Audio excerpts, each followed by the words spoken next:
আল্লাহ আল্লাহ লা ইলাহা ইল্লাল্লাহ আল্লাহ আল্লাহ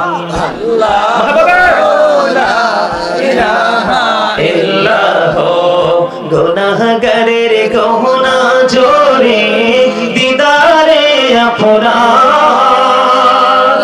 এই গুনাহগারের গহনা জোরে দিদারে আপনার দয়া করে দিয়ে দেখা হাবিবি গো জাহান নবীজি আল্লাহ আল্লাহ আল্লাহ মহব্বতে ইলাহা ইল্লাল্লাহ আল্লাহ আল্লাহ আল্লাহ লা ইলাহা ইল্লাল্লাহ আপন নূর দিয়া আল্লাহ করিয়া সৃজন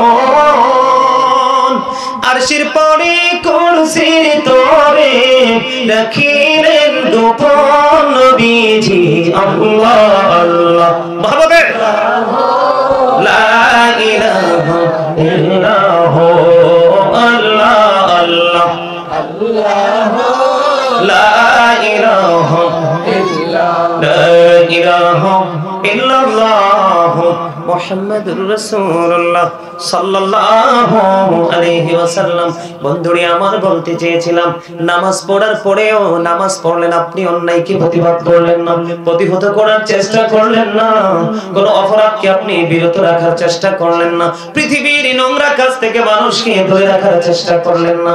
এই নামাজ দিয়ে কখনোই সফল হওয়া যাবে না, ঠিক কিনা বলেন?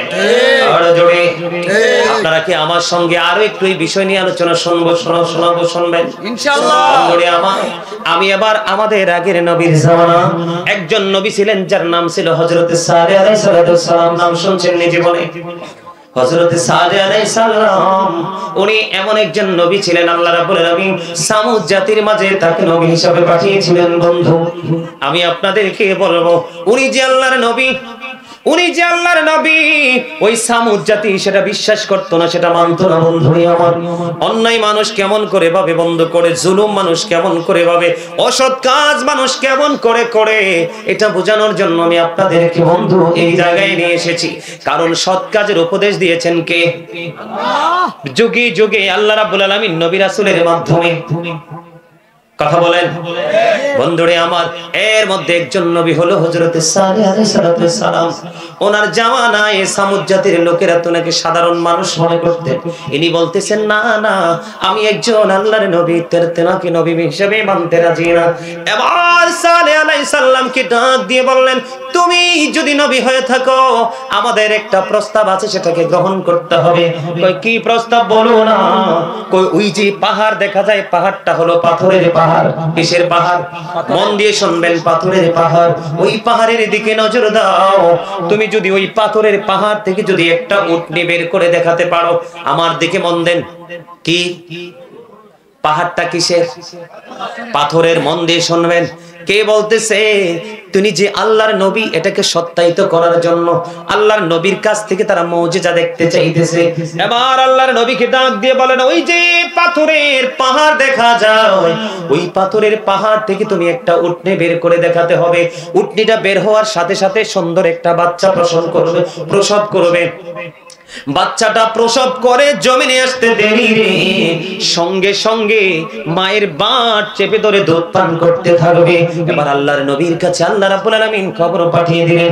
এবার খবর জানিয়ে দিলেন, যা যা। কি কয় কি কয় কি কেউ কি আসতেছে? আচ্ছা আচ্ছা আচ্ছা। বন্ধুরে আমার দিকে তাকান। এবার আমি কি বলতে চাই, উটনি পাহাড়, পাথরের পাহাড় থেকে বের হলো। আল্লাহ রাব্বুল আলামিন খবর পাঠিয়ে দিলেন, যাও যাও আমার নবীর কাছে খবরটা জানিয়ে দাও, আমার নবীর কাছে মেসেজ তুমি জানিয়ে দাও যে আমি আজ থেকে 4000 বছর আগে, কত বছর? 4000 বছর আগে ওই পাথরের পাহাড়ের মধ্যে, পাথরের মধ্যে আমি উটনি বানায় রাখছি, উটনি সৃষ্টি করে রেখেছি, যেন এই উটনি বের করে আল্লাহর নবী সাল্লাল্লাহু আলাইহি সাল্লামের মুজিজা প্রকাশ করতে পারে। জোরে ধরে বলেন না সুবহানাল্লাহ। এবার আল্লাহর নবী তিনি বলে দিলেন, যাও আমি কথা দিলাম আমি পাথরের পাহাড় থেকে উটনি বের করব। আল্লাহ রাব্বুল আলামিন আল্লাহ নবীর মুজিজা প্রকাশ করার জন্য, উনি যে নবী, উনি যে সত্য নবী, সঠিক সন্ধান দিতে এসেছে সেটা বোঝানোর জন্য আল্লাহর কুদরতে পাথরের পাহাড় থেকে উটনি বের হয়ে আসলো। উটনিটা বের হয়ে সঙ্গে সঙ্গে বাচ্চাটা প্রসব করলো। বাচ্চা প্রসব করার সঙ্গে সঙ্গে বন্ধু বাচ্চাটা দুধ পান শুরু করলো। এবার দুধ যখন পান করতে শুরু করলো, দেখতে দেখতে দেখতে দেখতে সময় চলে গেল। সময় যাইতে যাইতে যাইতে যাইতে বন্ধু এমন একটা পরিস্থিতি তৈরি হয়ে গেল, ওই সামুদ জাতির মানুষগুলো উটনি থেকে দুধ দহন করতে করতে, আপনারা জানেন দুধ দিয়ে ঘি হয়, মাখন হয় কি হয় না? দুধ দিয়ে মাখন হয়। তারা দুধ দিয়ে বিভিন্ন সুস্বাদু খাবার আমাদের দেশে তৈরি করে কিনা? ওই সামুদ জাতি তৎকালীন সময়ে দুধ দিয়ে বন্ধু খাবার তৈরি করতে করতে তারা অনেক বেশি বড় হয়ে গেল, পয়সার মালিক, অর্থের মালিক হয়ে গেল।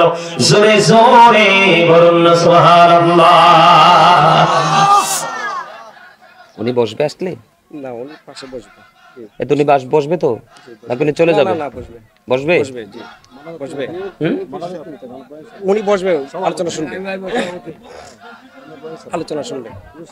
ইয়া রাসূলুল্লাহ ইয়া হাবিবাল্লাহ ইয়া রাসূলুল্লাহ ইয়া হাবিবাল্লাহ, আমার মৌতের রানকালে আসিয়া নবী গো আমার শিয়রে, দেখিব আপনাকে নয়ন ভরে।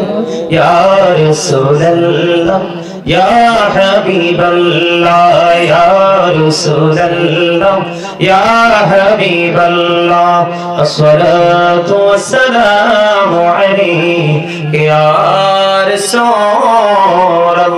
সভাপতি সাহেবের আগমন, শুভেচ্ছার স্বাগতম, শুভেচ্ছার স্বাগতম। সভাপতি সাহেবের আগমন, সৈয়দ জুবাইর কামাল চিশতি সাহেবের আগমন, শুভেচ্ছার স্বাগতম। বানেশ্বরের পক্ষ থেকে, লাল গোলাপ শুভেচ্ছা, বানেশ্বরের পক্ষ থেকে লাল গোলাপ শুভেচ্ছা। সম্মানিত উপস্থিতি, আমাদের আজকের সভাপতি সাহেব যে আওলাদে রাসূল সৈয়দ জুবাইর কামাল চিশতি সাহেব আমাদের মঞ্চে উপবিষ্ট হয়েছেন।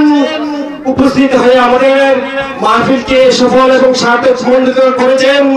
এই জন্য আমাদের বানেশ্বরের পক্ষ থেকে, জামিয়ার পক্ষ থেকে ওনাকে স্বাগতম জানাচ্ছি। সকলে বলুন মারহাবা। আরো জোরে মারহাবা। আজকের মাহফিলের সভাপতি সাহেব আমাদের মাঝে এসে উপস্থিত হয়েছেন, তার মানে আজকে পুরো পরিবেশটাই সম্পূর্ণ পরিপূর্ণ, ঠিক কিনা বলেন? সম্মানিত উপস্থিতি, আমি যতটুকু জেনেছি উনি মোনাজাত পর্যন্ত থাকবে। আমি একটুখানি একটু সময় দিতে হবে, সেই সময়ের মধ্যে আমি আলোচনাটা গোছাতে পারবো। আপনারা থাকবেন তো ইনশাআল্লাহ? বলে আমার আলোচনা ছিল বন্ধ কোথায়, একটু মনোযোগ। আল্লাহর নবী যে নবী, ওনাকে সত্যায়িত করার জন্য কে পাঠালেন? পাথর থেকে উটনি পাঠালেন। উটনি বাচ্চা প্রসব করলো, এটা মায়ের বাঁট চেপে ধরে দুধ পান করতে লাগলো। কিন্তু সবচেয়ে বড় রহস্যজনক খবর হলো, সামুদ জাতির জন্য একটা কূপ ছিল। এই কূপ থেকে সামুদ জাতি পানি উঠি উঠি তাদের চাহিদা পূরণ করত। একটা সময় দেখা গেল বন্ধু, যখনই উটনি প্রকাশিত হলো, আল্লাহ রাব্বুল আলামিন আল্লাহর হাবিব সাল্লাল্লাহু আলাইহি সাল্লাম কি জানিয়ে দিলেন যে নবী গো, আপনি জানিয়ে দেন যেদিন উটনিটা কূপ থেকে পানি পান করবে, মন দিয়ে শুনেন, কোন দিন? যেদিন কূপ থেকে উটনিটা পানি পান করবে, সেদিন সামুদ জাতির কেউ কূপের কিনারায় যেতে পারবে না। কোথায় যাবে তারা? আল্লাহ নবী জানিয়ে দিলেন যে যেদিন উটনিটা কূপের পানি পান করবে, সেদিন তোমরা কূপের কিনারায় যেও না। নবী গো, সেদিন আমরা পানি পান করব কোত্থেকে, চাহিদা পূরণ করব কিভাবে? এখন আল্লাহ রাব্বুল আলামিন জানিয়ে দিলেন, সেই দিন তোমরা যত ইচ্ছা, যত খুশি তত তোমরা কি করবা? উটনি থেকে দুধ দহন করবা। জোরে জোরে বলুন না সুবহানাল্লাহ। বুঝেন নাই ওয়াজটা? বুঝেন নাই? বুঝেছি। একটু মন দিয়ে শুনতে হবে, মনোযোগ না থাকলে কিন্তু কোনো লাভ হবে না। কারণ প্রত্যেকটা পার্সন ডাবল পার্সন। এই যে বডি, মাথা থেকে পা পর্যন্ত, এটার কিন্তু কোনো ভ্যালু নাই।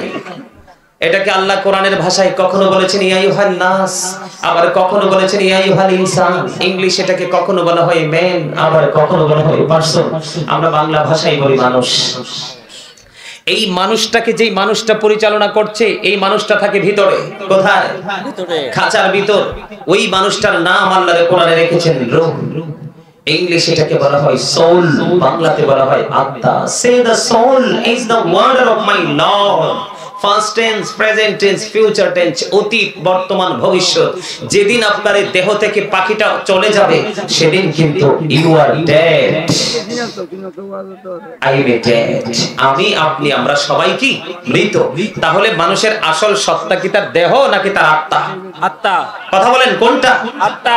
আত্মা আছে, আপনি আছেন। আত্মা নাই, আপনি আমি নাই। তাহলে এই জন্য শুধু দেহ থাকলে চলবে না, মনটাকেও রাখতে হবে। কারণ আপনারা যখন মনোযোগ থাকবে সুবহানাল্লাহ আলহামদুলিল্লাহ বলবেন, তখন কিন্তু আমি আলোচনাটা সুন্দর করে বোঝাতে পারবো। আপনারা কথা আমি আবারও বলছি আপনাদেরকে বোঝানোর জন্য, শেখানোর জন্য। আল্লাহ রাব্বুল আলামিন সত্য প্রকাশ করার জন্য পাথর থেকে উটনি বের করে দিল। উটনি বন্ধ বাচ্চা প্রসব করলো। বাচ্চাটা মায়ের বাট চেপে ধরে দুধ পান করতে থাকলো।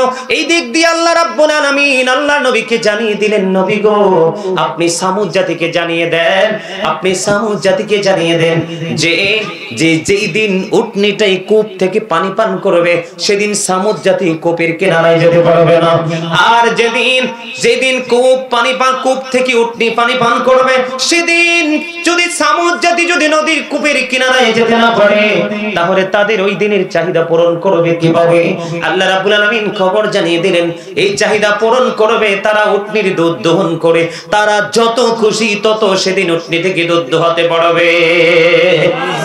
জোরে জোরে বলেন না সুবহানাল্লাহ। বন্ধুরে আমার, এবার কি করলো ওই সামুদ জাতির ধ্বংস। যখন এই উটনিটা বের করলো, সেই জায়গাটা আমি রেখে এসেছি পরে বোঝানোর জন্য। বন্ধুরে আমার, আল্লাহ রাব্বুল আলামিন আল্লাহর নবীকে বললেন, যখন ওই সামুদ জাতি বলল পাথরের পাহাড় থেকে উটনি বের করে দেখাতে হবে, আল্লাহ রাব্বুল আলামিন তখন ডাক দিয়ে বললেন, ওই আল্লাহর নবীকে বললেন, নবী গো আপনি তাদের কাছ থেকে প্রতিশ্রুতি নেন, উটনিটা যখন বের হবে ওই উটনিটাকে কেউ কোনো বিরক্ত বা প্রহার করতে পারবে না। তারা কিন্তু সেদিন ওয়াদা করেছিল, যদি উটনি দেখাতে পারো আমরা সেই উটনিটাকে কখনোই কোনো কি করব না, প্রহার করব না। তারা কথা দিয়েছিল বন্ধু। এমনি করে দেখতে দেখতে দেখতে দেখতে দেখতে দেখতে এমন একটা সময় চলে আসলো, দিন চলে গেল, রাত্র চলে গেল, সময় চলে গেল। একদিন হযরতে আল্লাহর নবী সাল্লাল্লাহু আলাইহি সাল্লাম তিনি ডেকে বললেন, এই মাসের মধ্যে 9-10টা মহিলার করে 10টা সন্তান প্রসব করবে। কয়টা? 10টা সন্তান প্রসব করবে। এই 10টা সন্তানের মধ্যে একটা সন্তানের কারণে তোমরা গোটা সামুদ জাতি ধ্বংস হয়ে যাবা। বন্ধুরে আমার, আল্লাহর নবীর এই কঠিন বার্তা শুনে সবগুলো মানুষ পাগল হয়ে গেল, আশ্চর্য হয়ে গেল, চিন্তায় পড়ে গেল। দেখতে দেখতে আল্লাহর নবীর কথা অনুযায়ী 10টা সন্তানই প্রসব করলো। 9টা সন্তানকে তাদের মা গলা টিপে হত্যা করলো। আল্লাহর নবী এমন পাওয়ার দেখিয়েছে, পাথর থেকে উটনি বের করে দেখিয়েছে। ওনার কথা নিশ্চয়ই সত্য হবে বন্ধু। তিনি কি করলেন? 9টা মা তার 9টা সন্তানকে গলা টিপে হত্যা করলো। আর একটা সন্তান এতটাই মোটা সোটা পুষ্ট হয়েছে, তার মা বলে না, একজন বলল আর আমি বিশ্বাস করবো, জোরে জোরে কন্যা নাউজুবিল্লাহ। তিনি তার সন্তানটাকে কি করলেন না, মারলেন না। 10টা সন্তান প্রসব হলো, 9টা মৃত্যুবরণ করলো, মা নিজে মেরে ফেললো, আর একটা সন্তান পৃথিবীর বুকে বেঁচে রইলো। এই বাচ্চাটার নাম রাখছে কেদার। নাম কি? কেদার। বাচ্চার কেদার না, কেদার। এই বাচ্চার নাম রেখেছেন কেদার। এমন কি করলেন? বাচ্চাটা মোটা সোটা হলো, পুষ্ট হলো। এবার সেটা শুধু উল্টো পাল্টা কাজ শুরু করলো। মেস্তা নামক এক নষ্ট চরিত্রের ছেলে। ওই যে আমি বলেছি সৎ কাজ এবং অসৎ কাজ। কি কাজ? সৎ এবং অসৎ, ভালো এবং মন্দ, নেগেটিভ এন্ড পজিটিভ, দুইটা দিক। এবার সে কি করলো বন্ধু? উল্টো পাল্টা পথে চলতে শুরু করলো। চলতে চলতে চলতে চলতে এবার কি করলো? তারা এই উটনিটাকে মারার জন্য সিদ্ধান্ত করলো। কি করলো? মারার জন্য সিদ্ধান্ত করলো। উটনিটাকে মারার জন্য সিদ্ধান্ত করলো। এবার সিদ্ধান্ত করে ওই মেজদা এবং কেদার দুইজন মিলে উটনি যখন নদীর কিনারায় কূপের কিনারায় পানি পান করতে গেল, এবার বন্ধু এবার ওই দুই সন্তান দৌড়ে চলে গেল উটনিটাকে হত্যা করার জন্য। বন্ধু উটনিটাকে এমন ভাবে প্রহার করলো, প্রহার করতে দেখি উটনির বাচ্চাটা ওই তার মায়ের যেখান থেকে আত্মপ্রকাশ হয়েছিল ওই বাচ্চাটা সেখানে বন্ধু অদৃশ্য হয়ে গেল। এই দিক দিয়ে সালেহ আলাইহিস সালাম চলে আসলো, এসে সামুদ জাতিকে জানিয়ে দিল, তোমরা এত বড় অন্যায় করেছো, অপরাধ করেছো। তোমাদের এই অন্যায় অপরাধের কারণে এই পৃথিবীর বুকে তোমরা মাত্র 3 দিন আর বেঁচে থাকার সুযোগ পাবা। জোরে জোরে আল্লাহু আকবার। কয়দিন কথা বলে না, কয়দিন? 3 দিন মাত্র তোমরা বেঁচে থাকতে পারবা, এই 3 দিন তোমরা বেঁচে থাকতে পারবা। এবার আল্লাহর নবীকে সামুদ জাতি প্রশ্ন করলো, নবী গো একটু বলে দেন কোন সিম্পটম আছে কিনা, কি কোন নমুনা আছে কিনা একটুখানি জানিয়ে দেন। এমন কি করলেন আল্লাহর নবী সালেহ আলাইহিস সালাম, তিনি জানিয়ে দিলেন যে প্রথম দিন সামুদ জাতির চেহারা হয়ে যাবে সবুজ। কি সবুজ? প্রথম দিন তাদের চেহারা হবে সবুজ, দ্বিতীয় দিন তাদের চেহারা হয়ে যাবে লাল, আর যেদিন তারা পৃথিবী থেকে নিপাত হয়ে যাবে সেই দিন বন্ধু তাদের চেহারা হবে একবারে কুচকুচে কালো। যেই দিন প্রথম দিন সবুজ হয়ে গেল, দ্বিতীয় দিন লাল হয়ে গেল, তৃতীয় দিন একবারে ব্ল্যাক কালার হয়ে গেল, কালো হয়ে গেল রে। এর পরের জায়গাটা বড় লম্বা, সেই দিকে যাব না, আমি আরো একটা एग्जांपल আপনাদেরকে দিব। আল্লাহ রাব্বুল আলামিন তৃতীয় দিন যাদের চেহারা কালো হয়ে গেল তারা তৃতীয় দিন আল্লাহর গজবে ধ্বংস হয়ে পৃথিবী থেকে বিদায় হয়েছে। জোরে জোরে বলেন নাউজুবিল্লাহ, আর জোরে বলেন না নাউজুবিল্লাহ, আরেকটু মহব্বতে বলুন নাউজুবিল্লাহ। কথা কি বুঝতে পারছেন? তারা নবী কিনা সেটা সত্যায়িত করার জন্য বলল পাথর থেকে উট বের করে দেখান। তিনি পাথর থেকে উট বের করে দেখালো। এবার বললেন উটনি আসলে কথা দিতে হবে, তাকে মারা যাবে না। তারা সেই কথাও কি করলো? অমান্য করলো, উপেক্ষা করলো। শেষ পর্যন্ত আল্লাহর নবী বললেন তোমাদের এই মাসের মধ্যে 10টা পুত্র সন্তান হবে, এই 10টা সন্তান হবে, এর মধ্যে একটা সন্তানের কারণে তোমরা ধ্বংস হয়ে যাবা। সেটাও তারা বিশ্বাস করলো না, তারা ধ্বংস হয়ে গেল। আগেকার যুগে নবী রাসূলের কথাগুলো অমান্য করার কারণে যুগে যুগে প্রজন্মের পর প্রজন্ম, শতকের পর শতক, দশকের পর দশক পৃথিবী থেকে তারা নির্মমভাবে বন্ধু বিতাড়িত হয়েছে।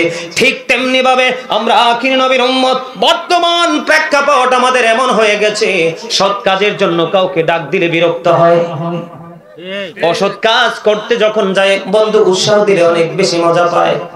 কথা বলেন না কেন? গত কয় তারিখ? আজকে 21 তারিখ, গত 19 তারিখ সম্ভবত ফাইনাল খেলা ছিল।